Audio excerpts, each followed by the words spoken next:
Hello and welcome to the Circling the Bases podcast. I'm DJ Short, and with me here once again is Scott Pianowski from Yahoo.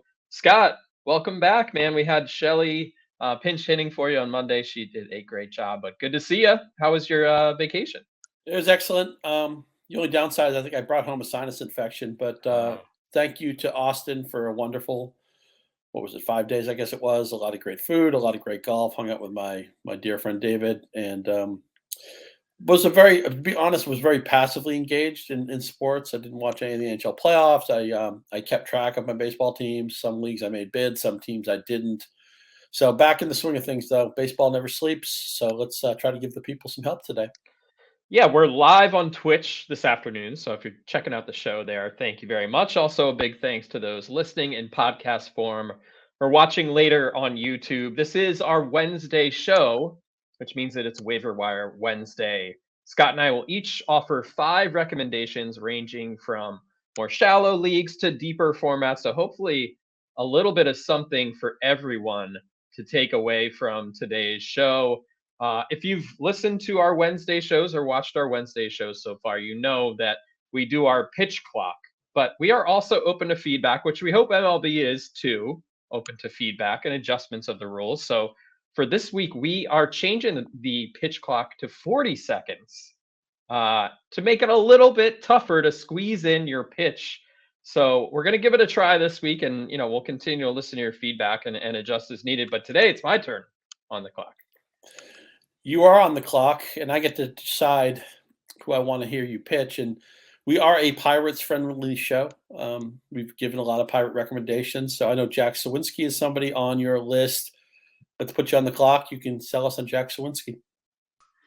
Yeah, so Jack Sawinski currently available in 76% of Yahoo leagues. Off to a great start, inning 269, 5 home runs. Granted, 3 of those came in Colorado, one off of a position player who's pitching. But what I like about Sawinski so far this year is that he is elite in terms of not chasing this season, not going outside the strike zone.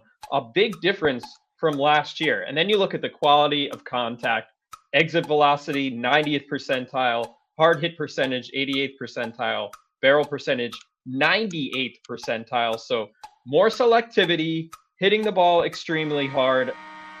Go out and get the power. He could be a power breakout candidate this year. And I also want to add, I know I'm going past the clock here, but Love it. sprint speed for Jack Sawinski, 89th percentile. And you look at his minor league numbers, there's not a ton of stolen bases there. But a player like that, especially in this environment where teams are being more aggressive, I think this is the kind of player you need to watch, where teams are looking at this data and they're saying, hey, you could sneak 10, 15 stolen bases just by accident here this season. I think Sawinski is a really intriguing player. I love that you talked through the horn, which is outstanding. I think the 40-second adjustment is a great move. One time, one of Dick Vitale's daughters, I think it was, said that Dad always talks to the answering machine beep. He always talked to the beep. He'd be mid-sentence and then he'd get cut off. I believe it. Yeah, I believe it. And you ran through the stop sign. I think that's outstanding. And is it fun to see the Pirates in first place in that division playing great baseball? All for it. My first recommendation, I'm going to admit, this is a guy I should have been hip to and I haven't been. Drew Smyly. His last 26 starts dating back to the beginning of last year, 3.41 ERA, 1.14 whip. That plays in any format. And we always talk about, it's early in the season. What stats can we trust right now? Well, walk strikeout rate is always going to be near the top of that list. He's got 5 walks and 23 strikeouts. I know it's his age 34 season, but sometimes lefties age a little bit more gracefully. And the Cubs are a better team than I expected.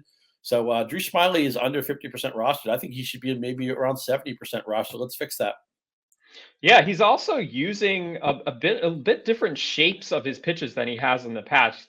The Cubs are calling it like a unicorn curve or like a churve, which actually feeds in well to my next recommendation. But the Cubs have been a very sneaky team so far. They're pesky. They're a pesky team. I like the lineup.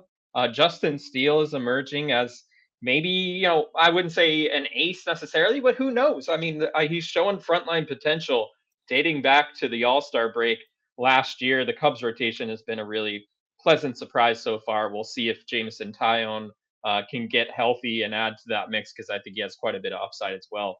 But mentioning the churve, I'm going to hop over to my next recommendation. That's Joey Lucchesi with the Mets. And talking about teams who are expected to have good rotations, the Mets were near the top of that list. But Verlander on the IL, Jose Quintana, Carlos Carrasco went on the IL last week.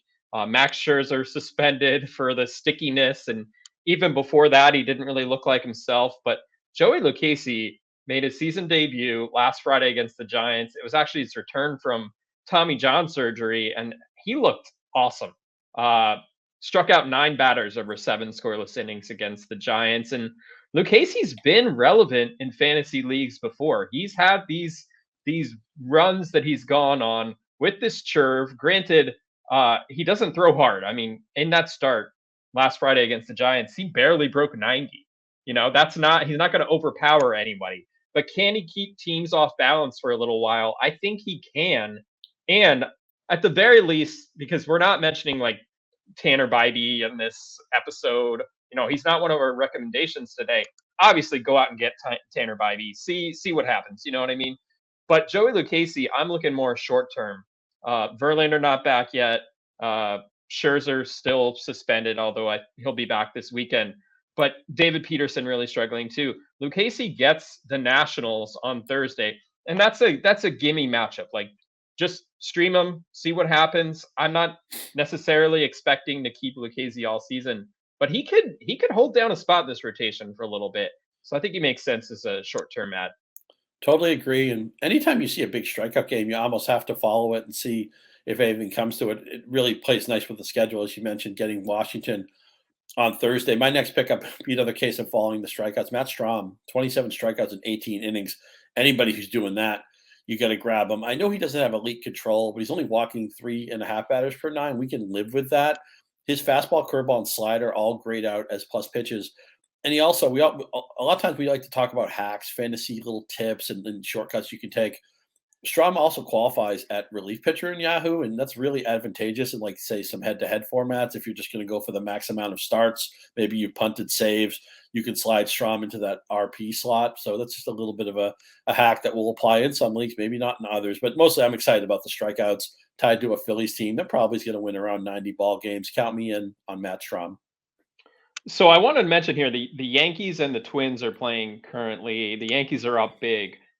Aaron Judge made a slide into third base. I think it was in the second inning, and his hand rolled in a very awkward fashion, and he could be seen flexing it in the dugout. That's something we're going to have to watch. Maybe by the time you guys listen to this show, we'll know a little bit more, but obviously concerning development there with Aaron Judge. We'll have to track that. Could it be the Roto World Fantasy Baseball Magazine cover jinx? Yeah. That'd be a play. You had to switch your covers, man. I know you had some other covers up there. You put Judge up, he gets hurt. Yeah. DJ, I need you here doing good things for the people. I literally just hung this poster up about 2 hours ago. So it is my fault. It is your fault, for sure. Just like when I gave all the Brett Beatty advice and then he hurt his thumb like 24 hours later. We are obviously the black cats of fantasy advice this year, but yes. But by the way, I didn't mention Domingo German, who's pitching today against the Twins, in part because he was pitching today, and we have mentioned him on this show before. He had a big strikeout game a couple of weeks ago against the Twins. He's somebody who I think in the medium and shallow league should be rostered. I just keep an eye on German. I don't know. By the time you mention this, for all I know, he may have allowed 8 runs. He's been pretty good through the first 3 in that game. No, he's been good. He's been somebody you should keep an eye on for sure. Yeah, he was really impressive to start out the game. He's off to a good start this season. Someone who is not off to a good start this season is Miguel Vargas. He's available in 63% of Yahoo leagues, and Vargas was someone I hyped as a Rookie of the Year candidate. Not really seeing a lot so far. He's hitting .231, 0 homers through 22 games. Been dropped in a bunch of leagues, and it's really easy to just recommend someone who's doing well. You know what I mean? But I'm looking at Vargas right now, and I'm seeing someone who has a very good approach at the plate. 16 strikeouts against 15 walks. His expected batting average is actually .287. His expected slugging percentage is .420. Vargas has hit safely in each of his last 3 games, so maybe he's starting to heat up a little bit. Had 17 home runs and 16 steals in 113 games in AAA last season. So I would be careful here. Like, I think at the very least, if you're in a deeper league, you probably are holding on to him, especially with that second base eligibility. But if you're in a shallower league, maybe pick him up and at least keep him on your bench for a little bit, see how this develops. I think we're going to see mixed league relevancy from Vargas and a lineup that I think still has a chance to be very good. I like it. Again, in case of following the walks and the strikeouts, and anybody who has a walk strikeout rate around 1 is usually a good hitter. I think Vargas has been unlucky to this point, and he's got to turn it around. And even if it's not the Dodgers line that we've seen the last few years, we know they lost Turner in the offseason. We'll see what they get from JD Martinez, what's left of him these days. Max Muncy's off to a pretty good start. I still think it's a good lineup. And Vargas, if somebody, this is a case where the stats he's banked already. Maybe some in your league, they got frustrated, they cut him. He's starting fresh with you. It's day one with you and Vargas. I'm going to trust that walk strikeout rate, and that will carry over to my next recommendation. I get it. Oakland's maybe the worst team in baseball. It's a sad time in Oakland. They're probably going to lose the team in Oakland. They're going to move somewhere else, maybe Las Vegas. But Brent Rooker right now, 33% rostered in Yahoo. I don't get it. 333, 444, 725. I know he's not that good. Nobody thinks that. But again, the walk strikeout rate, 11 walks, 12 strikeouts. He's hit 6 home runs. He bats third or fourth in admittedly a weak lineup. At least he's got the good lineup real estate. He should be 60% owned, 70% owned, just on the homers and the slash line alone. And again, the walk strikeout rate offers some buoyancy. I get it. He's a late bloomer, but he was a first-round pick, so we can at least maybe shade him as a post-hype player. Brent Rooker deserves more respect. Yeah, and he's making the quality of contact is really good too. I don't think this is necessarily a fluke. So, and the playing time will be there too. I think that's important to mention as well with a lineup that they'll take all the help they can get. So maybe he finally gets his first extended chance in the majors here and thrives. We'll see. So something positive out of an unfortunate situation. Speaking of someone who's likely to get his first extended opportunity in the majors, Diamondbacks prospect pitcher Brandon Pfaadt. It seems he is likely to make his major league debut this weekend. The Diamondbacks did send Dre Jameson down to AAA, and Pfaadt was someone we talked about in spring training, someone who you could certainly make the case deserved to make the opening day roster. Pfaadt led the minors in strikeouts last season, big workload there. And he's pitched well in AAA to begin the year, had a great start last week, struck out 8 batters over 7 scoreless innings. I think that Tanner Bybee has the more exciting stuff. I think the ceiling is maybe higher with Bybee, but I think Pfaadt can be a very solid fantasy starter and someone who can help right away. He does get the Rockies in Colorado this weekend. So are you starting him right away? Probably not, but I think he's a player you should stash now and see how it develops. For sure. And the strikeout rate jumps off the page, but also last year his walk rate was elite. He struck out 11.7 batters per 9, and he walked 1.8 batters per 9. That's unfair, man. 6.6 strikeouts for every walk. 24 years old. Obviously one of the touted pitching prospects, a guy who may have been stashed in a lot of leagues, but some leagues your format may not be conducive to that. You have to strikeout upside is exciting. Nice to see the Diamondbacks, another team that's maybe more competitive than they're giving credit for. They're bringing him up early, and half the battle with Pfaadt is just pronouncing his name right. It's Pfaadt. Pfaadt. I don't know how Pfaadt comes out of that, but I'm going to be watching him from every pitch. I don't have him anywhere, and I probably wouldn't start him in Colorado, but he should be rostered in every medium and deep league. For sure, just on the chance of the plausible upside, because he's going to strike out 10 guys per 9 innings. I don't know how much they're going to hit him. I don't know if the control will translate, but he's certainly somebody to have a circle on. Totally. So he's a young, exciting, rookie player. I'm going to give you some of the exact opposite of that. I'm going to give you a catcher in his mid-30s. Okay, Yan Gomes, who I thought was an MVP candidate in a couple of his salad years with Cleveland. He was an all-star one year. He's kind of fallen on hard times recently. He's age 35 season, but I'm taking this straight from Roto World. The Cubs are 11-2 when Yan Gomes starts. They're 2-9 with Tucker Barnhart, in part because Gomes is hitting 309 with 5 home runs. Maybe he's got a better rapport with the pitchers. He's certainly hitting. I could easily see him being maybe the 2/3 of the time catcher for the Cubs. Again, we talked about them being more competitive than we expected before the season. there may be 7, 8, 10 catchers you can hang your hat on. After that, everybody's trying to figure out what works, and you're going with these short-term things. You pick up Gomes, see what happens for a couple of weeks, and maybe end up dropping him. But I think the playing time, okay, so many teams are in strict platoon, 50-50 catching timeshares. This guy catches this pitcher, this guy catches that pitcher. But if Gomes is going to outproduce Barnhart this much, and if the Cubs kind of fancy themselves as quasi-contenders, maybe Gomes has a path to 450 at-bats, maybe it's a path to 20 home runs. Those seem plausible, and that makes him an interesting pickup to me. I'm glad you mentioned the Cubs here. So just a reminder for our listeners and viewers, Sunday morning means MLB Sunday leadoff. Watch exclusive live games all season long on Peacock. This week, we're featuring an NL showdown as the Cubs take on the Marlins in South Florida. Catch the action live this Sunday at 11:30 a.m. Eastern. I was actually on the post-game show from the Phillies-Rockies game this past weekend. That was a ton of fun to mix it up with Nick Swisher and Ahmed Fareed. They do a great job. I'm going to do some more betting picks this Sunday. So looking forward to that. Should be a lot of fun. It's outstanding. Yeah, speaking of the A's and Moneyball, right? Nick Swisher was a big part of that book. Yeah. Always one of my favorite. Ohio State, I want to say. Just a really cool guy. And Ahmad Fareed, as you mentioned, he was part of our the Roto World baseball fantasy baseball show we did before the season. Just a great guy and super knowledgeable. And you're a welcome third man to that booth. And I'm glad you're getting some run on Sunday morning. So we set those alarm clocks. I know, a lot of people like to sleep late on Sunday. No, there's baseball in the AM. And if you're on the West Coast, you got to get up early. But it's worth it. Want to watch some Cubs baseball? Want to check out some DJ Short? I'm all for it. Yeah, the Cubs are, like I said, the Cubs are frisky. They're an interesting team, which is pretty cool. They have a nice core there. Nico Horner has been a really, I wouldn't say surprise because he was good last year, but taking it to a new level this year. I think he has 9 stolen bases already, which is crazy. I don't think either one of us mentioned Matt Mervis on our list. Any comment on him? I mean, he's tearing it up, and Eric Hosmer has been bad. You know what I mean? Like, I think if you want to make a stash of a position player, I feel like he's the next one likely to get the call. You know what I mean? Now that Brett Beatty's up.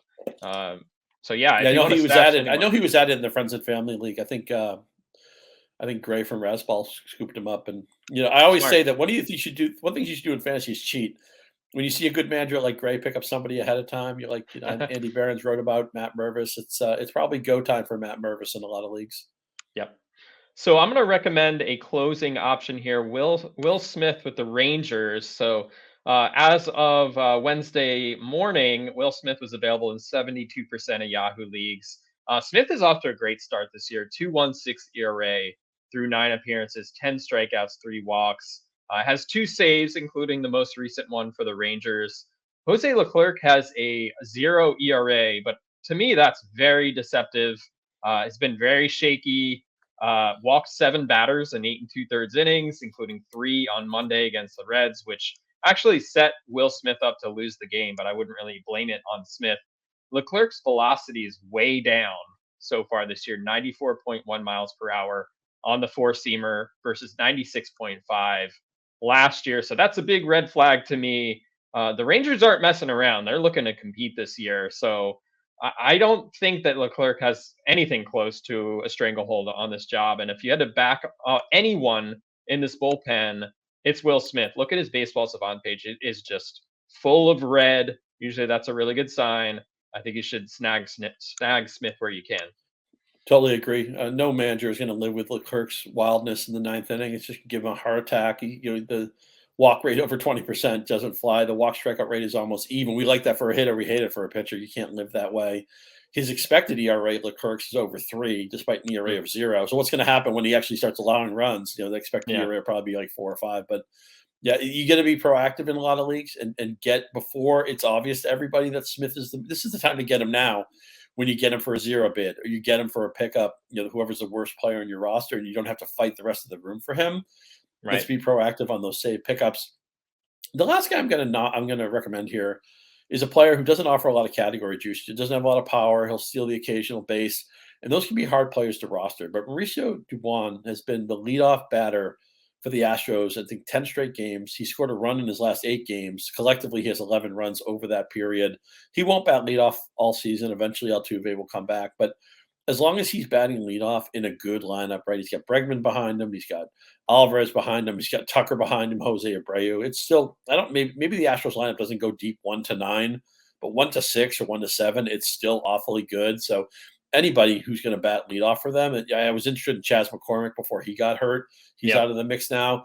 Dubon also qualifies at 3 positions in Yahoo: second base, shortstop, and outfield. So again, it's hard to roster guys where you think, well, where's the category juice? But you're going to get a plus average here. You're going to get a ton of runs scored.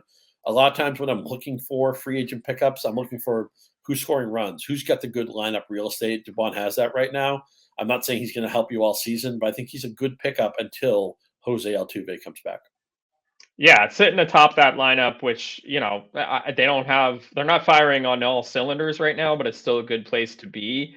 I think Dubon is a fascinating player because he's just up there hacking right now, and it's working.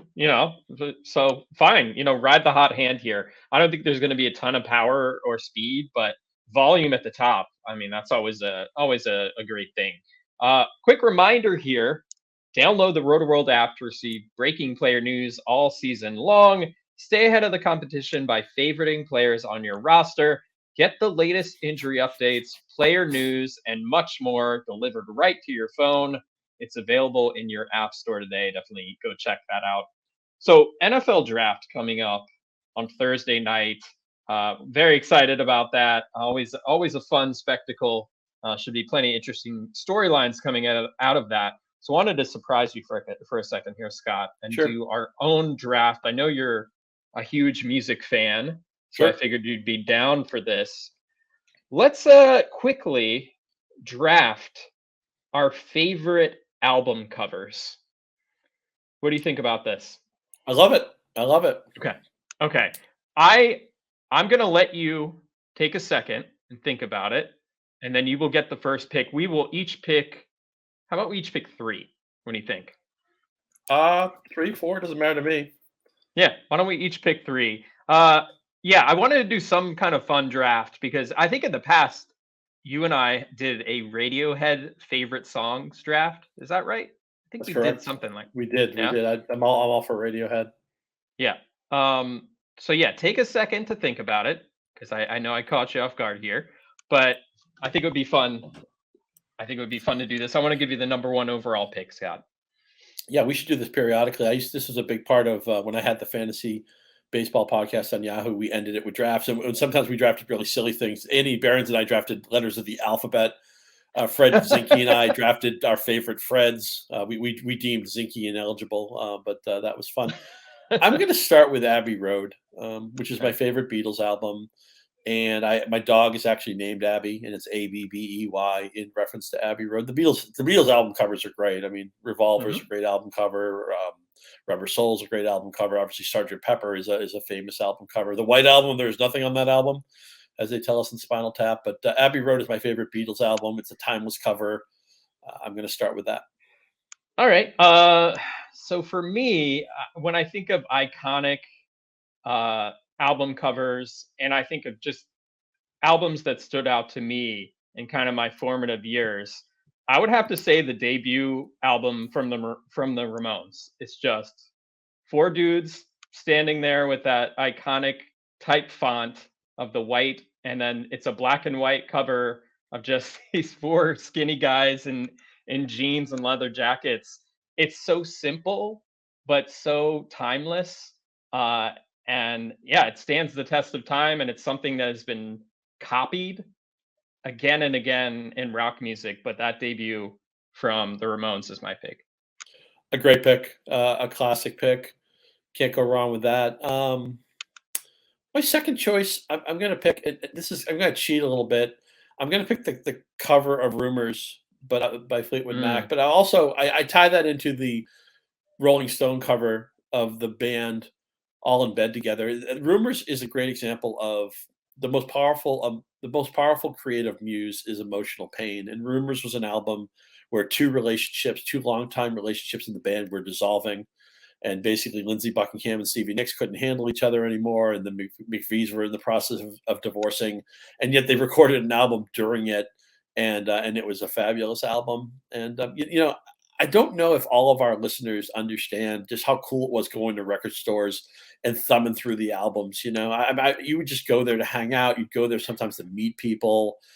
It was just such a great vibe. Some of this is captured in the John Cusack movie High Fidelity, based on the Nick Hornby book. But I grew up, bookstores and music stores were my jam growing up. Anyway, Rumors, a timeless album. My good friend Steve Gleason is actually forming a band that's going to play all Fleetwood Mac and Heart songs. I'm really excited to see them. But the band couldn't stand each other anymore, and it came a great album came out of it. A classic album cover came out of it. An unbelievable Annie Leibovitz Rolling Stone cover. She's the most famous rock photographer of all time. Came out of it, so it's going to be my second choice. Yeah, we should say something.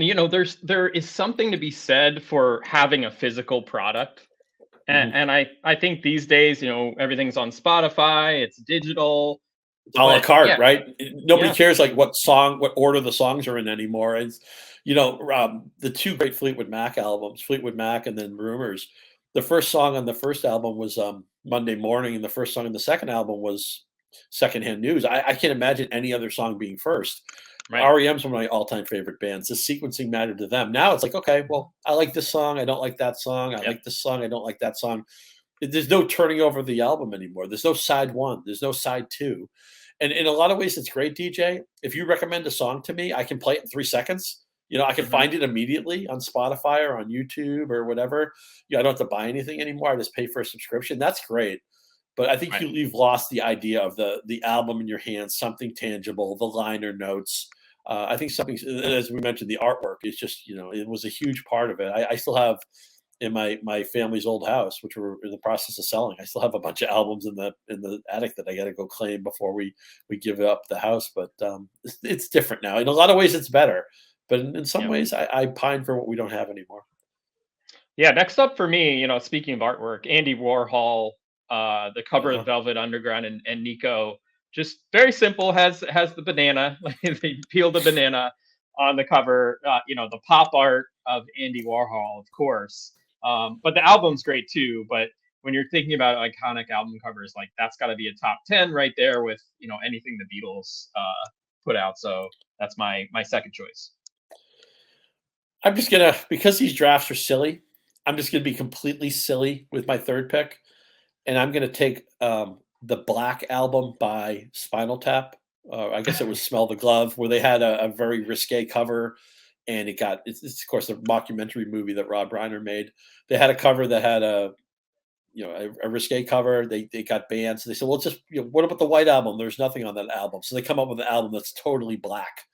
And how black was it? No more black. That's probably my funniest movie I've ever seen. It's all tongue in cheek. It invents the mockumentary style that we saw all those other Christopher Guest movies that were made. It's kind of the precursor to The Office. Steve Carell, that great mockumentary style, which I think is so fabulous. And then the Strokes, if you want to compare it to a real album, the Strokes came out with an album called Is This It, which is fabulous. You must love Is This It. That's right in your wheelhouse. That was going to be my choice. Really? That's just so funny because that album, one of their album covers, they have two different covers for it, but one of them is a total homage and a total nod to Spinal Tap. But plus, it's such a great record, right? It's one of my favorite albums of the last 20 years. Maybe we could do a draft of the best music of the last 20 years. So I could talk about Block Party and Pete Yorn and the Strokes and all that stuff. But so I guess it's a combo pick. It's a little bit of Spinal Tap. It's a little bit of the Strokes. That's how I'll finish up this fun draft. Yeah, I let me think about my final pick here because I'm having a hard time. I've sniped you in our album draft. This is a great moment for our podcast. You did. But I think I will. I'm actually trying to decide right now between David Bowie covers, album covers. But I probably REM covers. I almost picked Fables of the Reconstruction, which is my favorite REM album, and also my favorite REM album cover.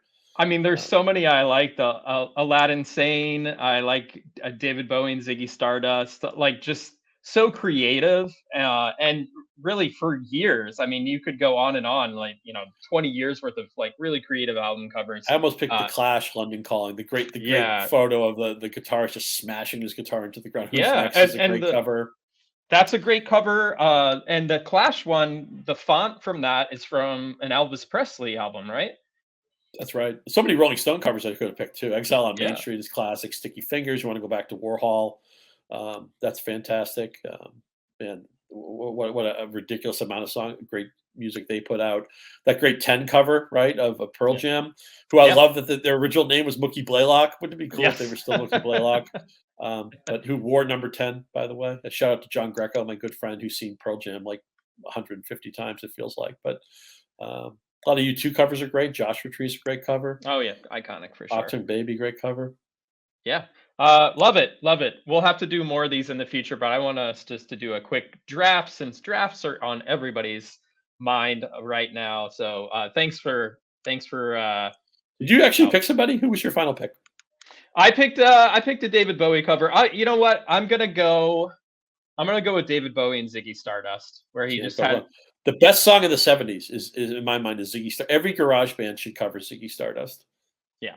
I'm into that.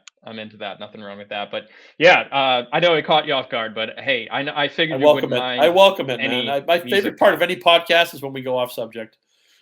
Perfect. All right. So we'll be back next Monday. We'll talk weekend headlines. We'll talk weekend fab, any interesting ads from the weekend. But until then, see you next time. Scott, remember to subscribe to Circling the Bases wherever you get your podcasts. And if you're listening on Apple Podcasts, be sure to rate and review if you like what you're hearing. Also, follow us on Twitter if you don't already. Scott is at Scott Pianowski, at Scott_Pianowski on Twitter. I'm at DJ Short.